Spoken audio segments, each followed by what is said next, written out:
ठीक है, heat and work हम लोग चैप्टर पढ़ रहे थे, heat and work, heat and work पढ़ रहे थे, जिसमें वर्क के बारे में हम लोग टोटल जो चीज देख लिए थे, सारे प्रोसेस, पांचों प्रोसेस में वर्क कैसे निकलता है, प्रेशर कांस्टेंट पे क्या हुआ आइसोबारिक प्रोसेस, वॉल्यूम कांस्टेंट पे क्या हुआ आइसोकोरिक में क्या होता है वर्क, आइसोकोरिक में वर्क 0 होता है फॉर ए क्लोज्ड सिस्टम के लिए, आइसोथर्मल के लिए क्या होता है, एडियाबैटिक के लिए क्या होता है, पॉलीट्रोपिक के लिए क्या होता है। ये पांचों के बारे में देख रहे थे, वर्क को अच्छे से डिफाइन भी कर लिया।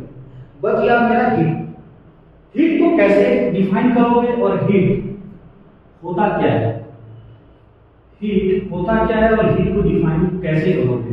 स्टार्टिंग क्लास में ही ना अगर रिवीजन अच्छा से किए होगे तो स्टार्टिंग क्लास में हम क्या बताए थे कि थर्मोडायनामिक्स 2 वर्ड से बना हुआ है। सबसे पहला हीट एंड दूसरा पावर, जिसको तो वर्क डिवाइडेड बाय टाइम कहते हैं, तो वो हीट एंड वर्क का कॉम्बिनेशन है थर्मोडायनामिक्स। ठीक है, दोनों ही हीट एंड वर्क दोनों ही एनर्जी के फॉर्म होते हैं। इसका साफ मतलब है कि हम क्या कर सकते हैं कि heat is a form of energy, directly कर सकते हैं। लेकिन हीट एंड वर्क में मात्र एक डिफरेंस है कि अगर एनर्जी का transfer from one state to another state due to temperature difference अगर हो तो उसको बोल देंगे हीट। अगर वहां पे टेम्परेचर डिफरेंस का कोई नाम का चीज नहीं हुआ लेकिन एनर्जी का ट्रांसफर हो रहा है, वो बाउंड्री को क्रॉस कर रहा है या स्टेट 1 से स्टेट 2 में जा रहा है, तो उसको क्या बोल देंगे वर्क। ठीक है, यहां तक समझ गए। हीट को डायरेक्टली, इसका मतलब डायरेक्टली इसको अगर डिफाइन करने के व्यू पॉइंट ऑफ व्यू से अगर बताया जाए तो हीट को कैसे डिफाइन करोगे, heat it is a form of energy, it is a form of energy which crosses the boundary, which crosses the boundary or from transfer from state 1 to state 2 or transfer from state 1 to state 2 due to temperature difference,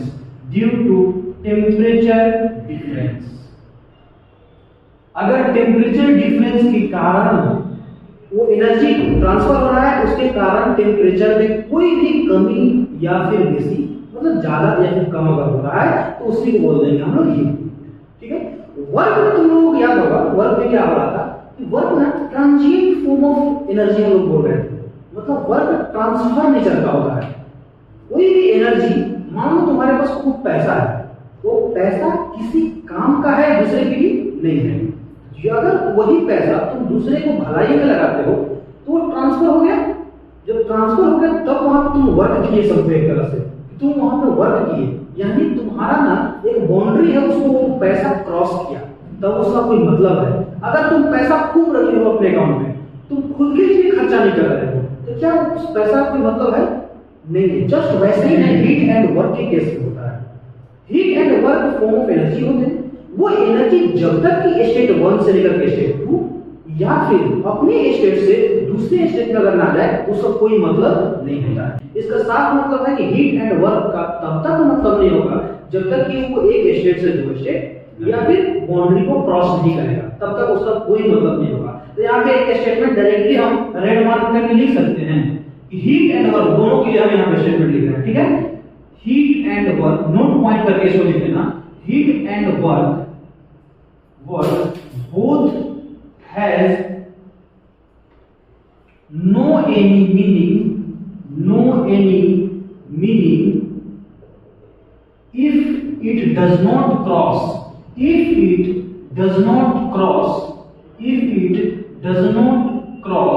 the boundary। अगर heat and work boundary अगर cross नहीं करता है तो heat and work का कोई मतलब नहीं बनता है। डायरेक्टली मतलब ये है यहाँ पे। अब देखो हीट के बारे में और क्या बात लिख सकते हैं कि हीट जैसे वर्क के बारे में बोलेंगे, वर्क ट्रांजिएंट फॉर्म में एनर्जी है, तो हीट को भी वैसे ही लिख सकते हैं स्टेटमेंट। तो हीट क्या है? Heat is a transient form of energy. Heat is a transient form, मतलब कि वो ट्रांसफर होगा तभी होगा। Heat is a transient form of energy. ये सारी बात बोला जाता है। अब मैं याद करो कि एक पॉइंट पढ़ा था, पॉइंट फंक्शन और पाथ फंक्शन।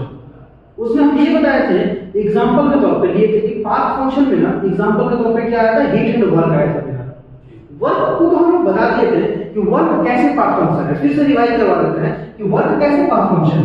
वर्क को क्या क्लोज सिस्टम के लिए जो वर्क है वो कौन डिफाइन करता है, पीडीवी।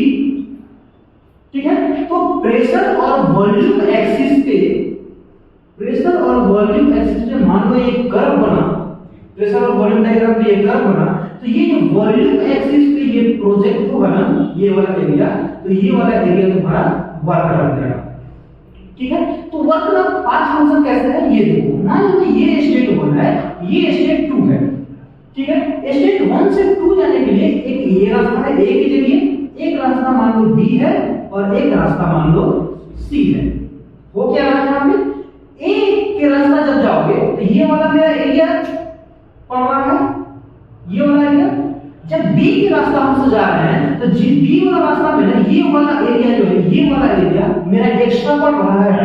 यानी अगर एरिया बढ़ रहा है इसका मतलब कि वर्क डन बढ़ रहा है।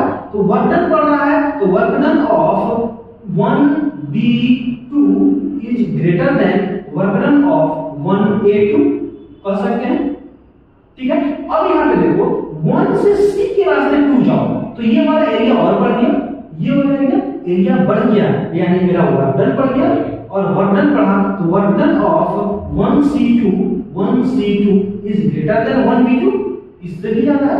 यानी हम तो जा रहे हैं 1 से 2 ही ना, 1 से 2 जाने के क्रम में 3 रास्ता का उपयोग किया हम, और ये देखें कि तीनों रास्ता के थ्रू अलग अलग वर्क डन हो रहा है।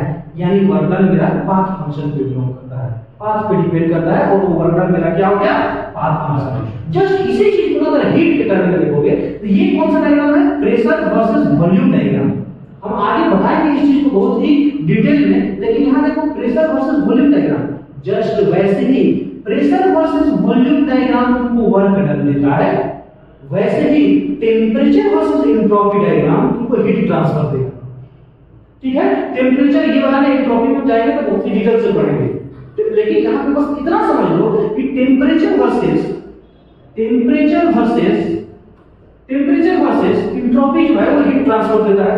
इसका मतलब कि टेम्परेचर वर्सेस एंट्रोपी डायग्राम जब बनाएंगे और कुछ इस तरह से अगर कोई कर्व डेवलप होता है, अगर इस तरह से, तो एस मतलब एंट्रोपी एक्सिस पे जो एरिया प्रोजेक्ट होगा ना, जो एंट्रोपी एक्सिस पे जो एरिया प्रोजेक्ट होगा वो क्या होगा तुम्हारा, हीट ट्रांसफर। जैसे कि प्रेशर और वॉल्यूम डायग्राम पे वॉल्यूम एक्सिस पे प्रोजेक्ट करने से जो एरिया वर्क डन देता है, वैसे ही टेम्परेचर और एंट्रोपी डायग्राम पे एंट्रोपी एक्सिस पे प्लॉट किया गया ग्राफ हीट ट्रांसफर देगा। जस्ट वैसे ही अगर हम करेंगे कि मान लीजिए मेरा पॉइंट 1 है और ये मेरा पॉइंट 2 है, तो 1 से 2 जाने का रास्ता एक ये वाला है, एक बी वाला है और एक सी वाला है। तीनों में एरिया चेंज हो रहा है थोड़ा थोड़ा, तो तीनों में जब एरिया चेंज हो रहा है तो हीट ट्रांसफर भी चेंज हो रहा है। यानी जा तो रहा है प्रोसेस 1 to 2, स्टेट 1 to 2, लेकिन हीट ट्रांसफर चेंज हो रहा है कि नहीं, एरिया चेंज हो रहा है, हीट ट्रांसफर चेंज हो रहा है। यानी साफ इससे हम लोग बोल सकते हैं कि heat is also a path function like work. जैसे कि वर्क पाथ फंक्शन है, वैसे हीट भी एक पाथ फंक्शन है। ठीक है, यहाँ पे एक और क्या लिख सकते हैं, heat is also path function, heat is also path function like work के जैसा ये भी पाथ फंक्शन है। इतना इंफॉर्मेशन हीट के बारे में। ठीक है, कोई दिक्कत क्या है, एक पॉइंट कोई दिक्कत, तुम लोग को कोई दिक्कत नहीं है।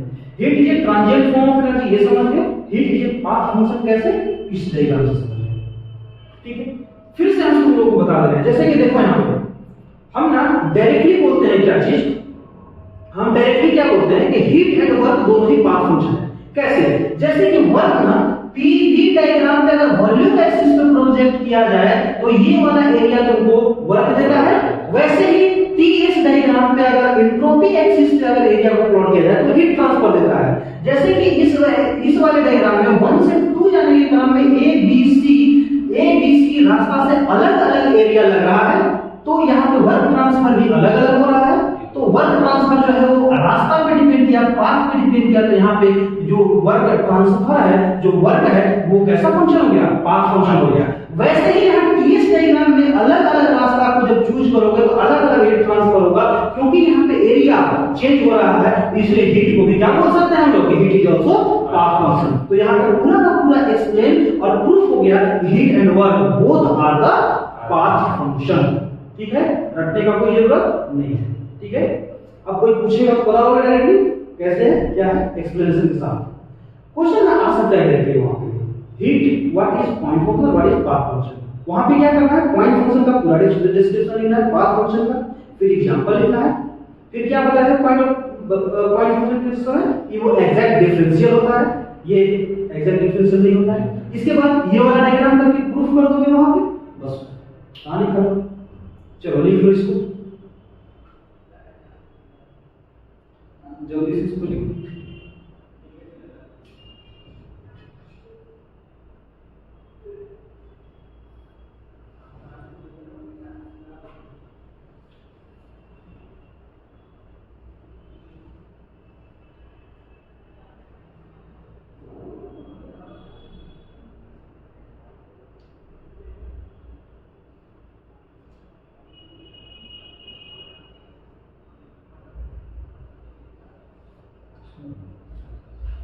कौन सा हाँ इसको ही बनाओ तुम, यहाँ लिखोगे ना heat is also path function, उसके नीचे एक वाला डायग्राम बना लो, तुम्हें पता चलेगा कि ए के रास्ता अलग, बी के रास्ता अलग और सी के रास्ता अलग हीट ट्रांसफर हो रहा है।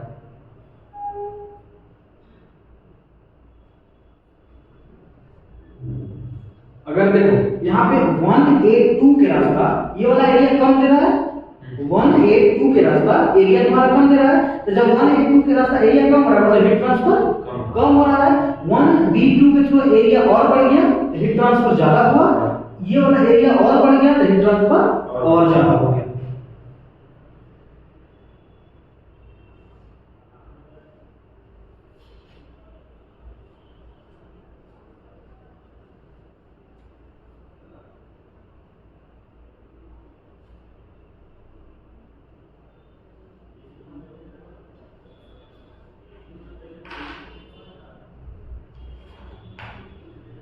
लिया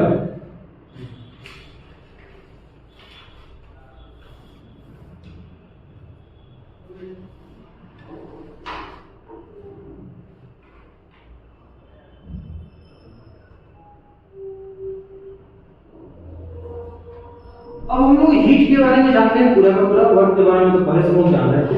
अब जैसे वर्क का ना एक्सप्रेशन निकाले थे हम लोग कि work done for closed system is equal to PdV, मतलब प्रेशर और वॉल्यूम डायग्राम बनाएंगे, उस पे जो वॉल्यूम एक्सिस पे जब हम उसका एरिया प्रोजेक्ट करेंगे तो वो जो एरिया देगा वो वर्क डन होगा फॉर क्लोज्ड सिस्टम।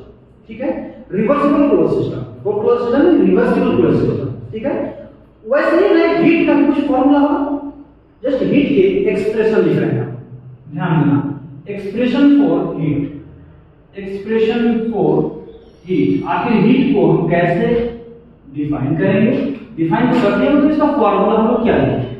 हीट जो होता है ना, हीट वो डायरेक्टली प्रोपोर्शनल होता है मास का।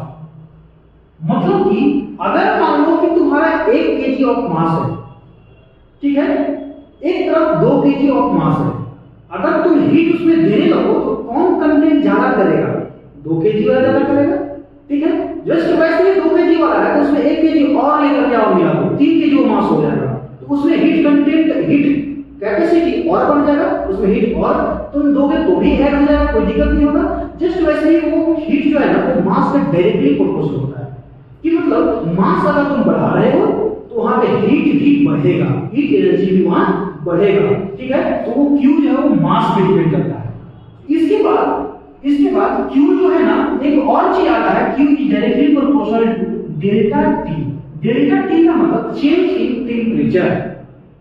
ठीक है, जैसे कि मान लो इस रूम का टेंपरेचर मान लो 25 डिग्री सेंटीग्रेड है, अभी 25 डिग्री सेंटीग्रेड है, इसको ना 30 डिग्री सेंटीग्रेड कर दो तो कितना डिग्री का डिफरेंस हुआ, 5 degree Celsius. Delta T 5 degree centigrade हो गया, ठीक है।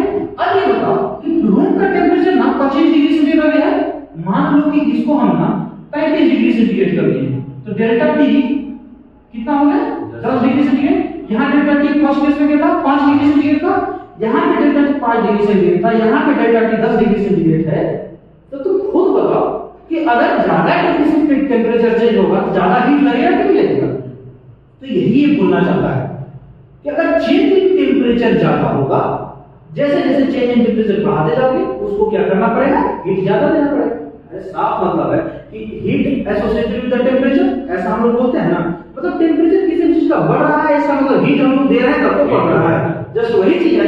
क्योंकि डेल्टा टी इक्वल्स टू क्या होता है T2 - T1, T1 तो मेरा फिक्स है ना, इनिशियल से तो फिक्स है जो हम जान रहे हैं जो रखे हैं, तो होगा क्या T2 तुम्हारा बढ़ेगा, तो मतलब टेम्परेचर बढ़ रहा है वहां का, इसका साफ मतलब तुम उसको हीट दे रहे हो तब ना बढ़ रहा है। तो इसीलिए बोला गया है कि Q is directly proportional to delta T, ठीक है। तो दो चीज ना डायरेक्टली प्रोपोर्शनल हो गया, दो चीज केवल एग्जांपल के तौर पे जानते हैं। दो चीज, एक हो गया मास, मतलब कि मास अगर बढ़ रहा है तो तुमको हीट और भी ज्यादा दोगे तो वो सह लेगा, और Q directly proportional to delta T होता है। जब दोनों को कंबाइन कर देंगे, ये इक्वेशन नंबर 1 और इक्वेशन नंबर 2 को, तो Q जो है वो directly proportional to m into delta T हो जाएगा। डायरेक्टली दोनों को कवर करके लिख सकते हैं। तुम जानते हो कि डायरेक्टली प्रोपोर्शनल को हटाने के लिए अगर इक्वल टू साइन लगते हो तो वहां पे एक कांस्टेंट आता है, ठीक है। तो ये क्या हो जाएगा, Q is equals to C into m into delta T। अगर इसी को हम सजा दें तो Q is equals to m C delta T, ऐसा होता है। और ये C क्या है, ये C है कांस्टेंट जो कि हीट कैपेसिटी के नाम से जाना जाता है। ये C है वो कांस्टेंट है, लेकिन ये कांस्टेंट कैसा कांस्टेंट है, क्या नाम से जाना जाता है, हीट कैपेसिटी। और इस चीज के बारे में पहले भी हम बताए थे, आज फिर से इसके बारे में टोटल डिस्क्राइब करेंगे। ये हीट कैपेसिटी होता क्या है, heat capacity at constant pressure क्या होगा, heat capacity at constant volume क्या होगा, टोटल डिस्क्राइब करेंगे यहाँ पे, ठीक है। यहाँ पे ये वाला एक्सप्रेशन लिख लो, एक्सप्रेशन फॉर हीट, ये हो जाएगा मास इन केजी, ये हो गया चेंज इन टेम्परेचर,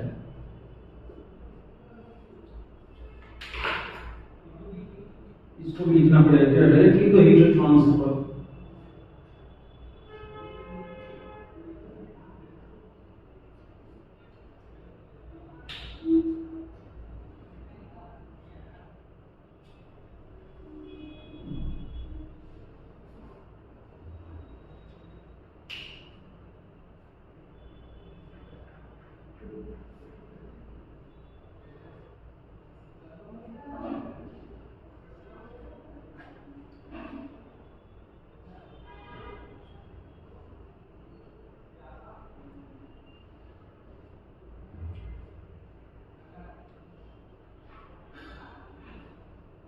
हो गया सबका।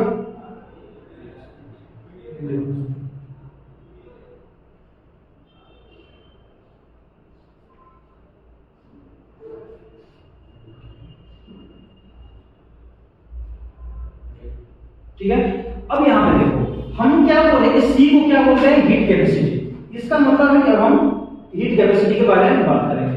टॉपिक का नाम लिखो heat capacity, heat capacity topic का नाम लिख दो, और ये क्या होता है, सी, ठीक है। अब यहां देखो हम क्या इक्वेशन लिखे हैं, Q equals to mc delta T, just यही चीज हम यहां पे उतारेंगे, Q equals to mc delta T, ऐसा लिख सकते हैं। हमको क्या चीज निकालना है, heat capacity equals to Q divided by m into delta T लिख सकते हैं क्या, कोई कंफ्यूजन नहीं।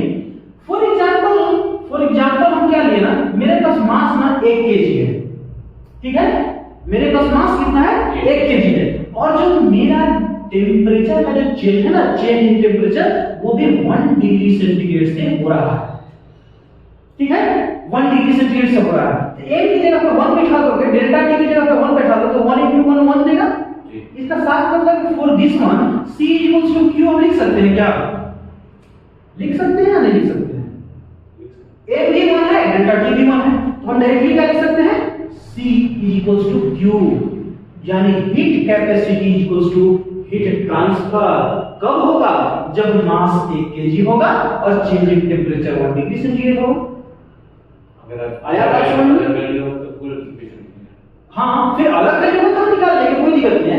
लेकिन अगर मास 1 kg है और चेंज इन टेंपरेचर तुम्हारा 1 डिग्री सेंटीग्रेड से हो रहा है, तो जो हीट ट्रांसफर तुम कर रहे हो ना, वही कहलाता है हीट कैपेसिटी। हीट कैपेसिटी का एक्चुअल मतलब तुम क्या समझ रहे हो? हीट मतलब एनर्जी, ठीक है, जो कि टेंपरेचर को चेंज करती है, ठीक है। अब बताओ कि वो जो एनर्जी आ रहा है उसका कैपेसिटी मतलब ना रखने का क्षमता, रखने का क्षमता 1 डिग्री चेंज करने के लिए 1 kg अगर मास है तो वहां पे हीट का जो क्षमता होगा, जो हीट तुम दोगे वही हीट कैपेसिटी निकल आएगा। अगर तुम एक्स्ट्रा हीट अगर उसको तुम दे दोगे, उसके बाद तुम्हारा टेंपरेचर चेंज हो जाएगा कि नहीं हो जाएगा? जस्ट वही बात यहां होता है कि 1 डिग्री को तुमको चेंज करना है तो जितना हीट लगेगा वही हीट कैपेसिटी है उसको रखने का क्षमता।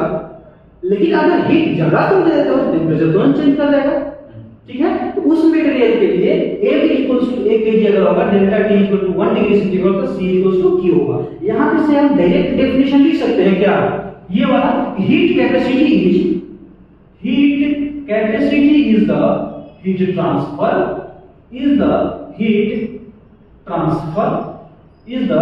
Transfer when mass is of 1 kg and change in temperature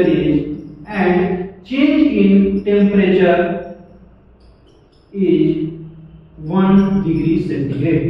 ये दो चीज इंपॉर्टेंट है, 1 डिग्री सेंटीग्रेड है, 1 kg। क्या ऐसे लिख नहीं सकते हैं? लिख सकते हैं। अब देखो यहां पे हीट कैपेसिटी का अब हम ना यूनिट निकालते हैं। क्या है इसका यूनिट होना चाहिए, ठीक है? Unit of C heat capacity. अब देखो यहां पे जस्ट ये ना ये वाला क्वेश्चन ध्यान से देखना, क्योंकि एसएससी जेई वगैरह में ज्यादा उत्तर पूछता है। झारखंड एसएससी में पूछ सकता है, आरआरबी जेई में पूछ सकता है, कॉम्पिटिटिव एग्जाम में पूछता है यूनिट ऑफ सी क्या है, ठीक है। अब देखो यूनिट ऑफ सी हम निकालने, कोई भी चीज का यूनिट निकालने कैसे सिखाना है, उसका सबसे पहले फार्मूला लिखो और फार्मूला में जो जो उसका है यूनिट उसको लिख दो, वही हो जाएगा यूनिट ऑफ सी, ठीक है। तो यहां हम लोग क्या लिखे हैं? C equals to Q divided by A into delta T है। हीट का मतलब एनर्जी का बात से भी है, एनर्जी का यूनिट क्या होता है? किलो जूल या फिर जूल लिखते हैं, ठीक है। तो यहां पे हम लिख देते हैं किलो जूल, किलो या जूल लिखो बात से है, ठीक है। किलो जूल लिखे, मास का क्या होता है? केजी, और चेंज इन टेम्परेचर चाहे डिग्री सेल्सियस में लो चाहे केल्विन में, बात ठीक है। यहां पे डिग्री सेल्सियस या केल्विन लिखो, कोई दिक्कत नहीं है। यानी यूनिट ऑफ सी क्या हो गया? यूनिट ऑफ सी मतलब unit of heat capacity equals two kilo joule per KG kelvin हो गया। या किलो जूल की जगह पे जूल भी हो सकता है, या केल्विन की जगह पे डिग्री सेंटीग्रेड भी हो सकता है। यानी चेंज तो चेंज होता है ना, चाहे 1 डिग्री से करो चाहे 2 डिग्री से करो, चाहे डिग्री सेल्सियस में करो चाहे तो केल्विन में करो, चेंज तो चेंज होता है, ठीक है। तो वो क्या हो गया? हाँ, क्वेश्चन के अकॉर्डिंग तुमको वहां पे टिक मारना होगा। डिग्री सेल्सियस दिया तो भी गलत नहीं है, के दिया है तो भी गलत नहीं है। अगर दो ऑप्शन में दे दिया, मान लो ऑप्शन ऐसा दे दिया कि kilo joule per KG kelvin, option B में kilo joule per KG degree centigrade, और एक सी में दे दिया joule per KG degree centigrade, तो ऑप्शन तीनों सही हो जाएगा। तो ऑप्शन डी में रहेगा ऑल ऑफ दीज, तो ऑप्शन डी में तुमको मारना पड़ेगा। जस्ट एक कॉन्सेप्ट इस तरह क्लियर रहेगा।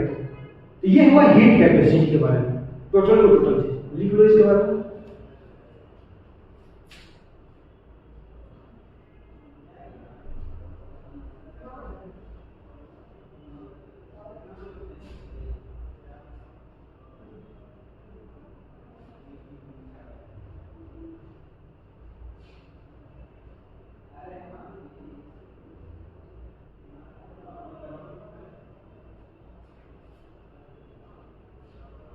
जल्दी से लिखो इसको, हीट कैपेसिटी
गया? चलो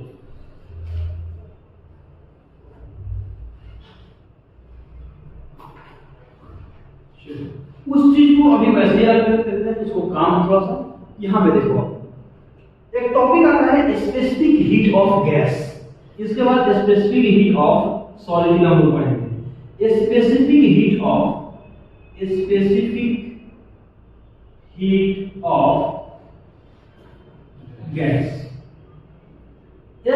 हीट ऑफ गैस जस्ट वही चीज हम बात कर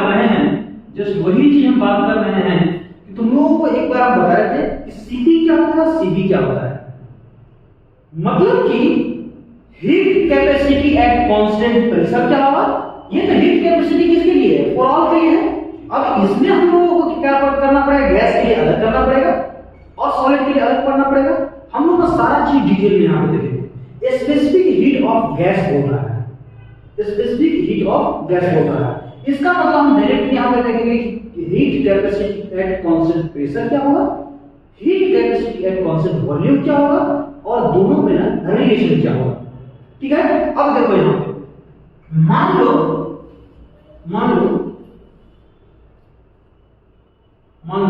यहां पे ना एक चीज ध्यान देना, Cp पहले लिख रहे हैं, मतलब heat capacity at constant pressure, heat capacity at constant pressure. तो ये तो तुम जानते हो कि C equals to Q divided by M into delta T। मतलब कि heat capacity at constant pressure का डायरेक्ट डेफिनेशन हम नहीं लिख सकते हैं कि heat capacity at constant pressure is the heat transfer when mass is of 1 kg and change in temperature is 1 degree centigrade when the pressure is constant. ठीक है, यहां पे ऐसे लिख सकते हैं C equals to Q for कब mass 1 kg and delta T 1 degree centigrade at constant pressure लिख सकते हैं डायरेक्टली। इसी को क्या बोल देंगे, Cp। अगर यही चीज ना Cv के लिए दिखाया जाए तो ये इसको बोलते हैं heat capacity at constant volume. Cp को भी हम डायरेक्टली Q बोल सकते हैं, मतलब डायरेक्टली Cv कांस्टेंट वॉल्यूम।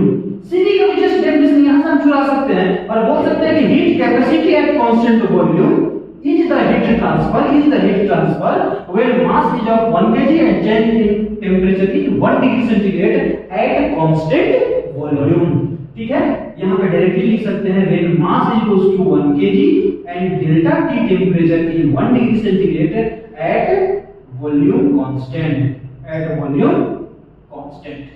ऐसे लिख सकते हैं, मतलब कि कांस्टेंट प्रेशर पर हम Q निकालेंगे कब, जब मास 1 kg होगा और डेल्टा T 1 डिग्री सेंटीग्रेड होगा, तो उसको Cp बोल देंगे और Cv किसको बोल देंगे, वही हीट ट्रांसफर को बोलेंगे, लेकिन जब वॉल्यूम कांस्टेंट होगा।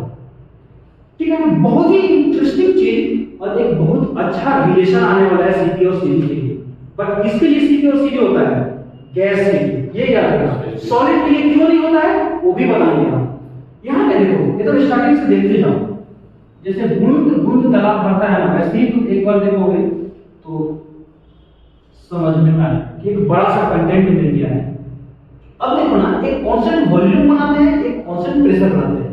ठीक है, अब यहां पे देखो, ये कंटेनर तुमको दिख रहा है, कंटेनर दिख रहा है क्या, इसके वॉल्यूम के साथ कोई खिलवाड़ कर सकते हैं, कोई खिलवाड़ नहीं कर सकते हैं इसको।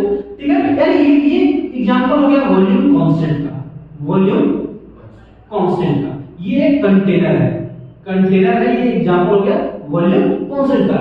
इसके अंदर ना गैस भरा हुआ है, इसके अंदर क्या भरा हुआ है, गैस भरा हुआ है। अब यहाँ पे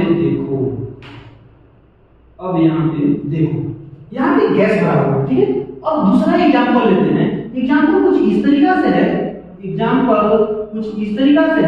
कि जैसे ना ये वाला सिलेंडर था और ये वाला पिस्टन है, ये वाला सिलेंडर था, ये वाला पिस्टन है।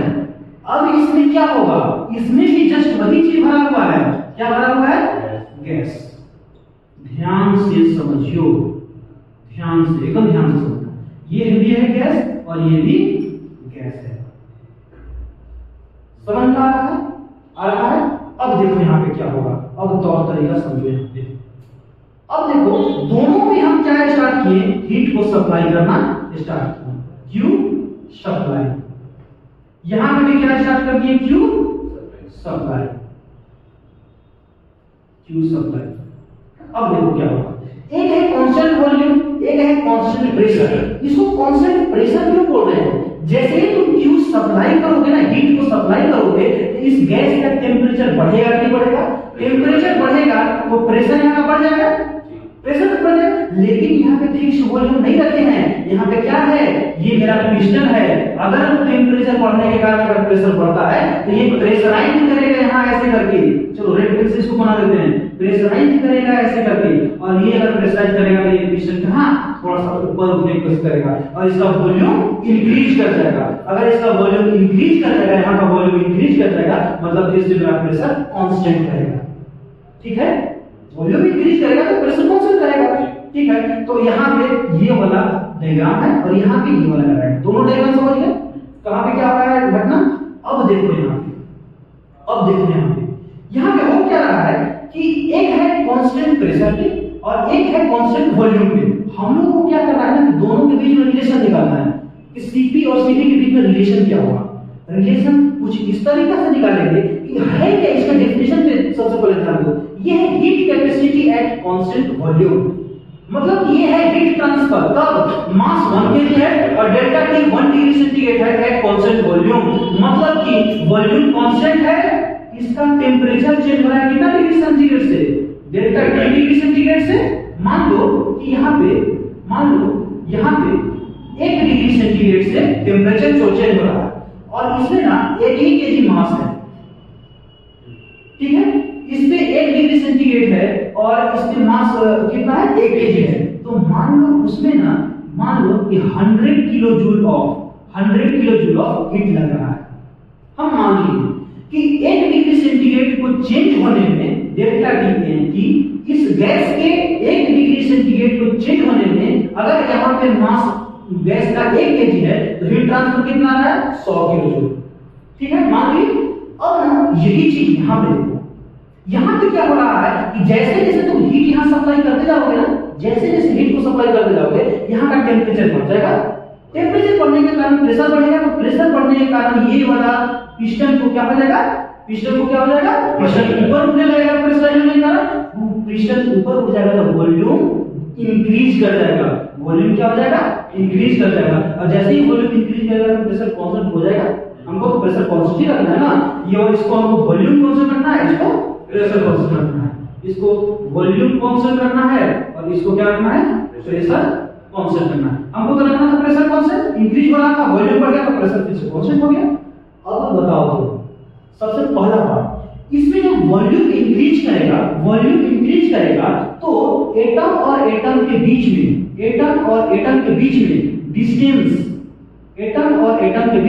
डिस्टेंस बढ़ेगा कि नहीं बढ़ेगा? बढ़ेगा। यानी जो तुम हीट सप्लाई करोगे,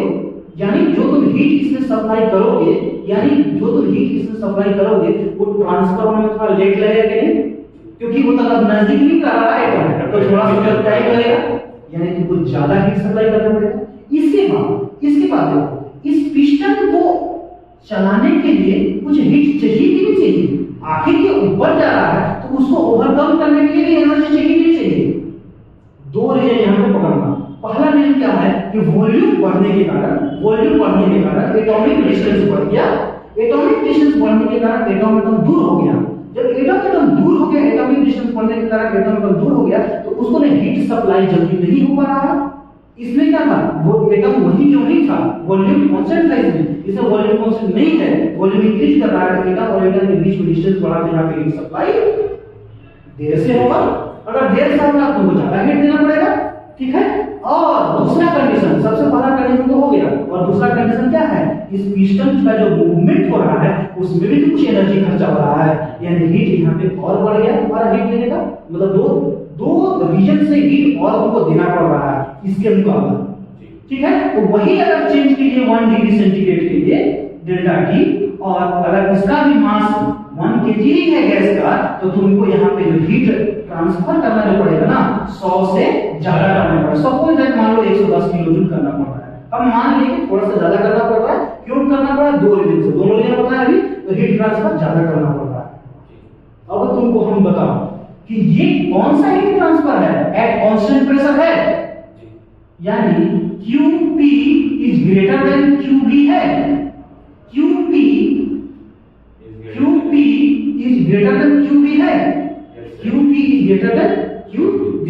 Q का फॉर्मूला हम क्या लिखे हैं, MC डेल्टा T, ठीक है, MC delta T eight constant pressure is greater than MC delta T at constant volume, ठीक है। M और डेल्टा T तो कट गया बाबू, M और डेल्टा T, सॉरी, M और डेल्टा T तो कट गया, बचा क्या, CP is greater than CV, और यही मेरा कंक्लूजन है। यस सर, यही मेरा हार्टबीट है, हार्टबीट। यस सर, आया समझ में, CP क्यों ग्रेटर देन CV होता है, यहां से होता है। और ये बात तो अधिकतर स्टूडेंट जानते ही नहीं, केवल ये जानते हैं कि CP और CV में CP बड़ा होता है हमेशा, केवल ये जानते हैं। इसका और रिलेशन हम लोग देखेंगे, CP माइनस CV क्या होता है, CP बाय CV क्या होता है, बस केवल अभी इतना जान लो, जैसे जैसे आगे बढ़ेंगे वैसे वैसे जान लो। तो हमें टॉपिक क्या था यहाँ पे, देखो इसको ना, इसको अलग करके लिखना, इसको अलग करके लिख लेना, और ये क्वेश्चन मार्क कर लेना क्यों, CP is greater than CV why. समझ में आया? एक बार और इस चीज को समझो, CP is greater than CV why. हम दो कंडीशन लिए हैं, एक में कंटेनर है जो कि फिक्स्ड वॉल्यूम का है, एक में पिस्टन सिलेंडर अरेंजमेंट है जो कि फिक्स्ड वॉल्यूम का नहीं है। हो सकता है पिस्टन को ऊपर नीचे करने से वॉल्यूम इधर उधर हो जाए, ठीक है। इसमें क्या कर रहे हैं कि 1 डिग्री सेंटीग्रेड चेंज टेम्परेचर लाने के लिए 1 kg अगर इसमें मास है तो उसमें जो हीट सप्लाई मेरा लग रहा है ना, मान लो कि 100 किलो जूल लग रहा है, लेकिन वही चीज को 1 डिग्री सेंटीग्रेड चेंज करने के लिए यहाँ पे, और मास अगर 1 kg है तो यहाँ पे ज्यादा हीट सप्लाई होगा, क्योंकि यहाँ पे ना हीट ट्रांसफर कर रहे हैं तो टेम्परेचर बढ़ रहा है, टेम्परेचर बढ़ने के कारण प्रेशर बढ़ रहा है, और प्रेशर बढ़ने के कारण ये पिस्टन मेरा ऊपर उठेगा, और जैसे ही ऊपर उठेगा तो वॉल्यूम मेरा बढ़ जाएगा। वॉल्यूम बढ़ने के कारण एटॉमिक डिस्टेंस इसके अंदर बढ़ जाएगा, जिसके कारण अगर हीट सप्लाई नहीं करोगे तो हीट सप्लाई होने में देर होगी, जिसके कारण तुमको हीट और सप्लाई करना पड़ेगा। और दूसरा कारण ये होगा कि अगर पिस्टन ऊपर जाता है तो पिस्टन ऊपर जाने के लिए भी तो कुछ एनर्जी चाहिए, वो एनर्जी भी तुमको यहीं से देना पड़ेगा। तो दोनों कारण से इसमें क्या हो रहा है, हीट सप्लाई ज्यादा हो रहा है। तो heat supply eight constant pressure ज्यादा हो रहा है कांस्टेंट वॉल्यूम से, तो QP is greater then QV। तो Q का क्या फॉर्मूला है, MC डेल्टा T, मतलब MC delta T eight constant pressure, MC delta T eight constant volume. तो M और डेल्टा T दोनों कट गए, CP is greater than CV। ऐसा है वाई। इस क्वेश्चन का आंसर ऐसा और एक्सप्रेशन ऐसा है। कोई दिक्कत? एग्जाम में देते हैं, सारा एग्जाम में देगा। अगर क्वेश्चन सेटिंग करने वाला ऐसा हो तो लिख लो इसको पूरा, ये वाला चीज। ये ना किसका फॉर्मूला है, तो CP greater than CV gas का।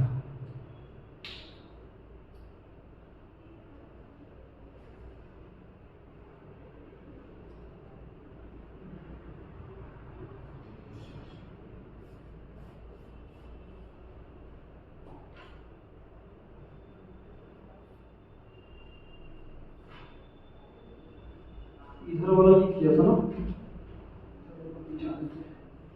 उसको जल्दी से उतारो। समझने में ज्यादा टाइम, कॉपी करने में कम टाइम, क्योंकि हम लोग जेरॉक्स मशीन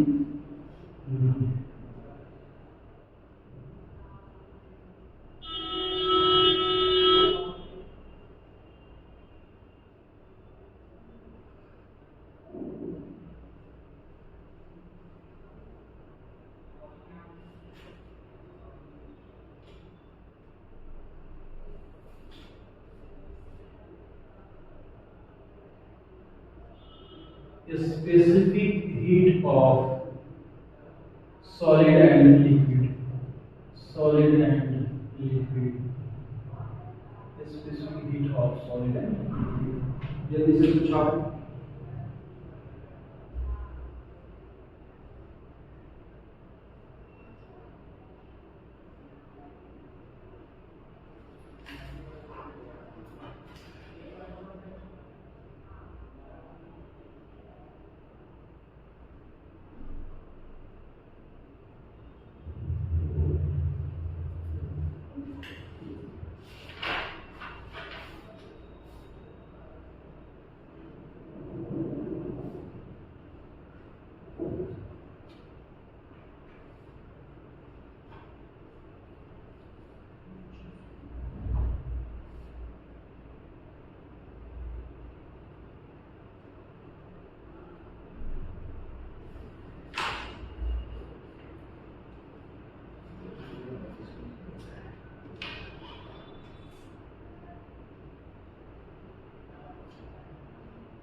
ठीक है, लिखिए। अब देखो यहाँ पे specific heat of solid and liquid. Gas ना, गैस कैसा होता है, कॉम्प्रेसिबल होता है, इनकॉम्प्रेसिबल होता है। तो कॉम्प्रेसिबल होता है मतलब गैस को तुम कॉम्प्रेस कर सकते हो, ठीक है। सॉलिड और लिक्विड को कॉम्प्रेस नहीं कर सकते हो। लिक्विड कुछ हद तक कॉम्प्रेसिबल होता है, लेकिन उसको भी ये माना जाता है कि लिक्विड भी इनकॉम्प्रेसिबल, वो भी कॉम्प्रेस नहीं किया जा सकता है, ठीक है। सॉलिड को तो एकदम ही नहीं कर सकते। तो गैस में ना हम लोग इसको कंप्रेस कर सकते हैं, कंप्रेसिबल होता है गैस, लेकिन सॉलिड और लिक्विड क्या कंप्रेसिबल है? नहीं है, उसको ना कंप्रेस नहीं कर सकते। और नहीं तो उसका वॉल्यूम हम लोग बढ़ा नहीं सकते। कैसे बढ़ाएंगे? सॉलिड को धीरे ही कैसे करके कम बढ़ेगा, नहीं बढ़ेगा उसका। तो उसका ना वॉल्यूम कांस्टेंट होता है। कभी भी करो, मान लो कि एक तुमको इलास्टिक मटेरियल है उसका इलास्टिक मटेरियल, तो वो तो फिर फोर्स लगाने पे ना वो होगा। ऐसा तो नहीं है कि हीट तुम दोगे और वो फैलने लगेगा, वैसा तो नहीं है। हाँ, ये वाला तुम कहां देखोगे? थर्मल स्ट्रेस सॉन्ग में। ये थर्मल स्ट्रेस में क्या होता था कि अगर चेंज इन टेंपरेचर उसको कर दे थोड़ा सा इलोंगेट करता, लेकिन वो भी ना निग्लिजिबल होता है। वो निग्लिजिबल होता है, वो मतलब फेलियर के पॉइंट ऑफ व्यू से हम लोग उसमें पढ़ते हैं कि स्ट्रेस कितना लगता है, उसके कारण कैसे होता है, वो फेलियर के पॉइंट ऑफ व्यू से पढ़ते हैं। लेकिन यहाँ पे क्या होता है थर्मोडायनामिक्स पॉइंट ऑफ व्यू से, अगर थोड़ा बहुत चेंज भी आए तो उसको हम लोग निग्लिजिबल मान लेते हैं। तो जो हम हीट किए ना, वो चाहे वॉल्यूम को कांस्टेंट रखो तो, चाहे तो कांस्टेंट प्रेशर रखो तो, वो कोई चेंज नहीं होगा। हीट दो, उसको मान लो ये सॉलिड है, मान लो ये सॉलिड मटेरियल है, इसको हीट दे रहे हो। अब इसको कांस्टेंट वॉल्यूम पे दो तो, या फिर कांस्टेंट प्रेशर पे दो तो क्या कोई वॉल्यूम चेंज होगा इसका? कोई प्रेशर में इसका चेंज होगा? कुछ भी होगा इसका? वॉल्यूम चेंज नहीं होगा। प्रेशर हीट पे लगाओगे तो भी चेंज नहीं होगा। क्या प्रेशर है, कितना भी इसको प्रेशराइज करोगे, क्या ये टूटेगा? अगर हाईली कंप्रेसिबल स्ट्रेंथ वाला मटेरियल होगा तो टूटेगा नहीं टूटेगा। तो उसको भी हम क्या मान लेते हैं? निग्लिजिबल मान लेते हैं। तो यहाँ पे volume change in volume negligible हो जाएगा, चेंज इन प्रेशर में भी वो निग्लिजिबल हो जाएगा। इसीलिए ना इसमें दो चीज होता है, heat capacity at constant pressure और heat capacity at constant volume. लेकिन वहां पे डायरेक्टली बोलते हैं सी, हीट कैपेसिटी। उसमें कोई eight constant pressure at constant volume नहीं होता है। इसमें क्या होगा कि वॉल्यूम कांस्टेंट वॉल्यूम करने के बाद कुछ और आता था हीट, कांस्टेंट प्रेशर करने के बाद हीट कुछ और आता था सेम कंडीशन के लिए। लेकिन उसमें ना कुछ वैसा नहीं होता। अगर मान लीजिए वो सॉलिड होता, अगर यहां से यहां तक सॉलिड है तो कांस्टेंट प्रेशर पे भी प्रेशर के जैसा कांस्टेंट करो तो उसमें क्या कुछ चेंज होगा? नहीं होगा। उसका एटॉमिक डिस्टेंस चेंज होगा? एटॉमिक डिस्टेंस चेंज नहीं होगा। अगर एटॉमिक डिस्टेंस चेंज नहीं हो रहा है तो उसमें जो हीट सप्लाई हो रहा है वो कैसे चेंज हो जाएगा? बात को समझो। तो यहाँ पे क्या होगा? वॉल्यूम इज निग्लिजिबल, यहाँ पे मान लेते हैं कि चेंज इन वॉल्यूम क्या हो जाएगा? निग्लिजिबल। चेंज इन वॉल्यूम क्या हो जाएगा? Is negligible.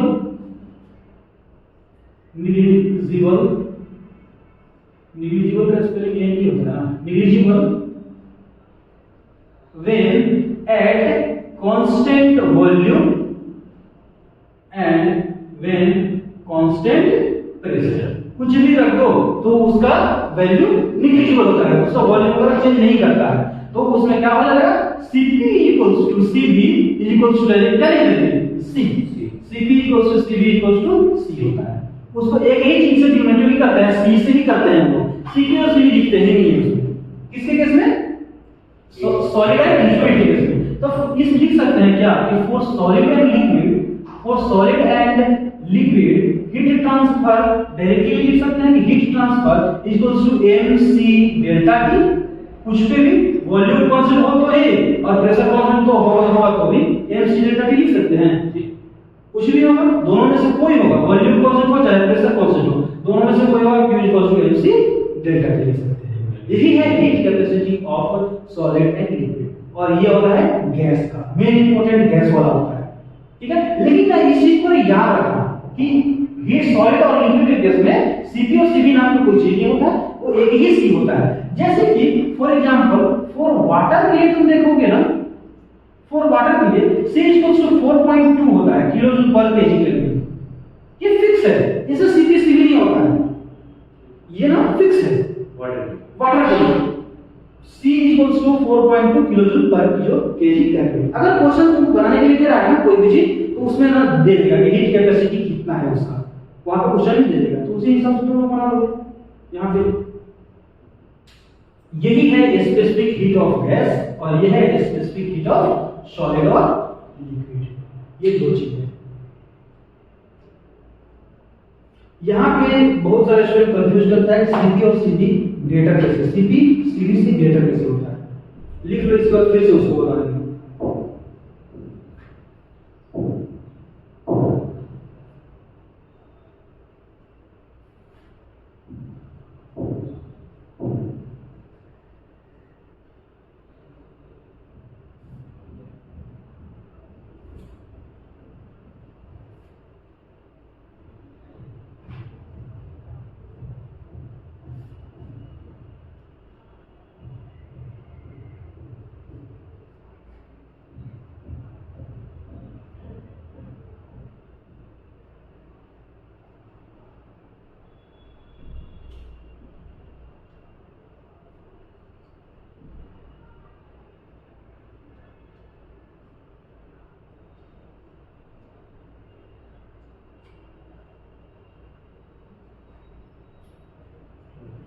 हो गया। यहां पे एक बार और समझना, इसको देखो इसी चीज में ना स्टूडेंट लोग बहुत बुलाते हैं। क्वेश्चन क्या है मेरा? क्वेश्चन ये है कि why CP is greater than CP. इसका हम दो तरह का एग्जांपल लिए हैं। एक क्लोज कंटेनर लिया है जिसका वॉल्यूम कांस्टेंट होता है, एक पिस्टन सिलेंडर अरेंजमेंट लेते हैं जिसमें कि अगर पिस्टन इधर उधर करता है, टू एंड फ्रो का मोशन करता है तो उसमें प्रेशर कांस्टेंट हो सकता है, ठीक है। इसमें क्या करना है कि इसमें भी गैस है और इसमें भी गैस है, दोनों में गैस है। दोनों में गैस होने के कारण यहाँ पे क्या है, दोनों में गैस नहीं होने के कारण मतलब गैस है यहाँ पे प्रेजेंट, तो क्या है कि 1 डिग्री सेंटीग्रेड यहाँ पे भी टेम्परेचर चेंज हो रहा है, 1 डिग्री सेंटीग्रेड टेम्परेचर यहाँ भी चेंज हो रहा है। दोनों में हम सपोज दैट 1 केजी का मास लेते हैं, मास कितना है 1 केजी का, तो जो मेरा हीट का जो सप्लाई है, जो मेरा जो हीट का सप्लाई है यहाँ पे वो क्या होगा, कम होगा। इससे मुकाबला में क्यों कम होगा, क्योंकि यहाँ पे जो एटम है ना, जो क्योंकि यहाँ जो एटम है वो क्लोज्ड ही है, ये कहीं जा नहीं रहा है। लेकिन जैसे ही यहाँ पे हीट ट्रांसफर हो रहा है तो टेम्परेचर बढ़ रहा है, टेम्परेचर बढ़ने के कारण प्रेशर बढ़ रहा है, और प्रेशर बढ़ रहा है तो ये पिस्टन ऊपर की ओर ढकेलेगा, पिस्टन ऊपर की ओर ढकेलेगा तो क्या हो जाएगा, एटॉमिक डिस्टेंस का बढ़ जाएगा। एटॉमिक डिस्टेंस बढ़ेगा तो हीट जो तुम दोगे उसको ज्यादा देर लगेगा, वहां पे ज्यादा लगेगा हीट तुमको वहां पे जाने में, और ये पिस्टन को भी कवर करने में, पिस्टन जो ऊपर जा रहा है उसमें कुछ एनर्जी खर्चा हो रहा है, तो उसमें भी क्या हो रहा है तुम्हारा हीट जा रहा है। इसके कारण क्या हो रहा है, Q supply eight constant pressure ज्यादा हो रहा है किसके मुकाबले, Q supply eight constant volume के कारण, ठीक है। और ये से Q इसको क्या लिखते थे, mc delta T, mc delta T, तो Cp is greater then m और डेल्टा T का जाता है, Cp is greater then Cp। ऐसा है, कहीं कोई दिक्कत इसमें, हीट यहाँ पे खत्म हुआ। इसका मतलब हम लोग लास्ट कर रहे हैं हीट एंड वर्क का, हीट एंड वर्क यहाँ पे टोटली फिनिश हो गया। इसके बाद स्टार्ट करेंगे जीरोथ लॉ, फर्स्ट लॉ, फिर फर्स्ट लॉ का फिर ओपन सिस्टम स्टार्ट करेंगे, ठीक है। आज के लिए इतना ही।